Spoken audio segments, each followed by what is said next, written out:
Les échos du net, Kessen.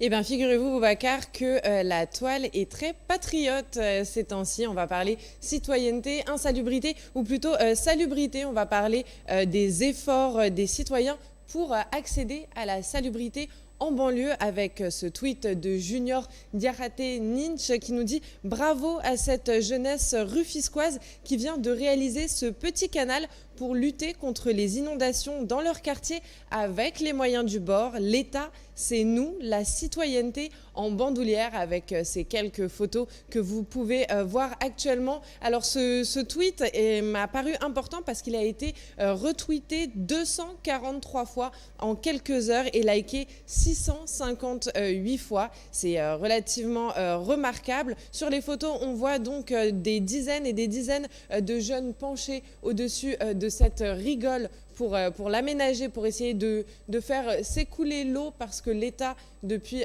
des années, ne parvient pas à assainir la zone. Les jeunes qui visiblement ont du temps en ce moment, on sait, les activités tournent au ralenti, ont décidé de prendre le problème à bras-le-corps et de se mettre au travail. Donc on les voit qui sont en train de bétonner, qui posent en premier les jalons en bois pour finir par ce canal en train d'être fermé. Cette initiative a suscité énormément de réactions, je vous l'ai dit, plus de 658 likes, mais aussi des réponses, notamment celle de Mbaye Bayoumbay, qui lui dit Koloban Gouy-Mouride, quartier Touba à Loire à Rufisque-Est, quand la mairie dit que plus de 95% du budget est alloué à son fonctionnement, salaire, per diem, séminaire, la population prend ses responsabilités. Ce tweetos qui fait référence à des déclarations des autorités d'il y a quelques semaines, quelques mois. Et bien c'est vrai,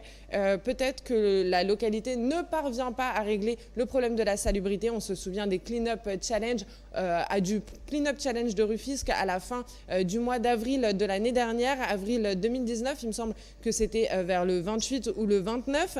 Eh bien on a vu ce canal rempli d'immondices, ce canal à ciel ouvert qui sent tellement mauvais et qui pourtant fait partie de la réalité et du quotidien de tous ces habitants de la banlieue. Rufisque, qui rappelons-le, est tout de même classée au patrimoine. C'est une ville historique, une ville qui mériterait d'être plus visitée, mais qui souffre encore de ces problèmes de salubrité au XXIe siècle. Un problème que souligne encore Koumpe qui nous dit « À Rufisque, les maires sont pires que le cancer ». On vous passe les mots d'oiseaux, les noms d'oiseaux qui suivaient.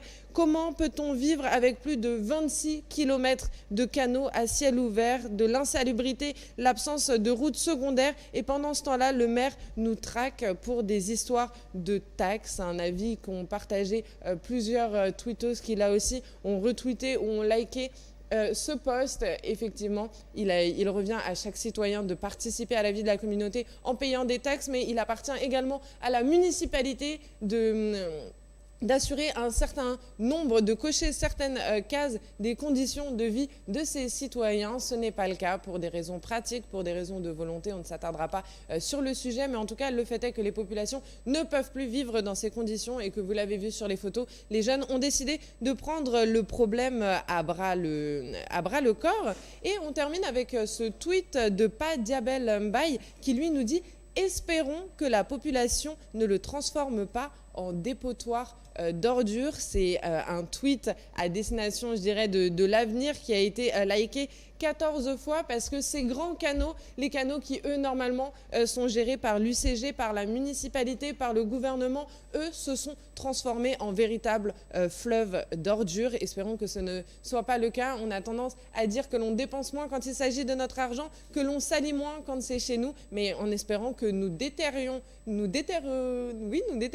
moins lorsqu'il s'agit de nos propres travaux. Félicitations à ces jeunes qui s'impliquent et qui nous permettent de passer à un tout dernier tweet, toujours de Junior Diakhaté Ninch, qui est donc très impliqué dans cette vie citoyenne et qui nous parle d'un autre chantier, début des travaux des toilettes du lycée Blaise Diagne. Si vous avez des chaises turques à donner, des carreaux cassés, du ciment, des robinets, de la peinture, nous sommes preneurs. Là aussi, un tweet qui a été liké 149 fois et repris plus de 87 fois en espérant qu'ils trouvent de généreux donateurs. C'est la santé, là aussi c'est de la santé, la salubrité est liée à la santé, ce sont nos conditions de vie, nos conditions sanitaires et là il s'agit des plus jeunes, leur apprendre à avoir de bonnes habitudes, de bonnes conditions de vie et ça commence par l'école dans laquelle ils passent le plus clair de leur temps. On espère qu'ils auront des toilettes propres d'ici peu grâce au tweet, à la vulgarisation de ce type